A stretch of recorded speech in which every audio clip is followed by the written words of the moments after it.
Hello! ഞാനിന്ന് ഭയങ്കര സന്തോഷത്തിലാട്ടോ. ഞാൻ കുറേ നാളായിട്ട് മേടിക്കാൻ ആഗ്രഹിച്ചിരിക്കുന്ന ഒരു വാച്ചാണ് ഞാൻ ഇന്ന് മേടിച്ചത് കേട്ടോ. ഞാൻ മേടിച്ചപ്പോൾ നിമേഷ് ഒരു വാച്ച് മേടിച്ചു. അത് ഓൾറെഡി നമ്മുടെ കയ്യിലുള്ള ഒരെണ്ണമാണ്. പക്ഷേ അത് എപ്പോഴും ഔട്ട് ഓഫ് സ്റ്റോക്ക് പോകുന്ന ഒരു വാച്ച് ആയതുകൊണ്ട് ഞങ്ങളതും മേടിച്ചു കേട്ടോ. എൻ്റെ രാഗ കളക്ഷനിൽ വരുന്ന ഒരു വാച്ചാട്ടോ ഞാൻ മേടിച്ചത്. ഇത് ഒരു ബ്ലൂ ഡയലിൽ വരുന്ന ഒരു അനലോഗ് ഡേറ്റ് മെറ്റൽ സ്ട്രാപ്പിൽ വരുന്ന ഒരു വാച്ചാണ്. റോസ് ഗോൾഡ് ആണ് കേട്ടോ സ്ട്രാപ്പിൻ്റെ കളർ വരുന്നത്. ഇത് ഡയല് നമുക്ക് ബ്ലാക്ക് ആയിട്ട് തോന്നുമെങ്കിലും ഇത് ഒരു ബ്ലൂ ആണ് കേട്ടോ. ഇതിന് 8045 റുപ്പീസാണ് ആവുന്നത്. പക്ഷേ ഇൻഡിപെൻഡൻസ് ഡേ സെയിൽ നടക്കുന്നത് കൊണ്ട് എനിക്ക് 5632 റുപ്പീസിനാണ് ഞാൻ ഈ രാഗയുടെ വാച്ച് മേടിച്ചത് കേട്ടോ. അടുത്തത് നിമേഷ് മേടിച്ചാണ്. ഇത് ഓൾറെഡി നമ്മളുടെ കയ്യിൽ ഒരെണ്ണം ഉള്ളതാണ്. പക്ഷേ അത് ഞങ്ങൾ മേടിച്ചപ്പോൾ നമ്മുടെ കൊച്ചെടുത്തുകൊണ്ട് പോയി അവന് കെട്ടണമെന്ന് പറഞ്ഞിട്ട്. അപ്പോൾ ഇത് എല്ലാവർക്കും തന്നെ അറിയുന്ന ഒരു വാച്ചാണ്. ഭയങ്കര ഫേമസ് ആണ്. F91W ഇതാണ് ഈ വാച്ച് കേട്ടോ.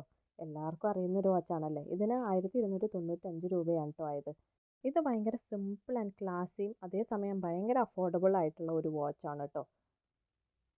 അപ്പോൾ നിങ്ങൾക്ക് ഇത് ഇഷ്ടപ്പെട്ടോ ഇല്ലയോ എന്ന് കമൻറ്റ് ബോക്സിൽ പറയാം കേട്ടോ. Thank you for watching.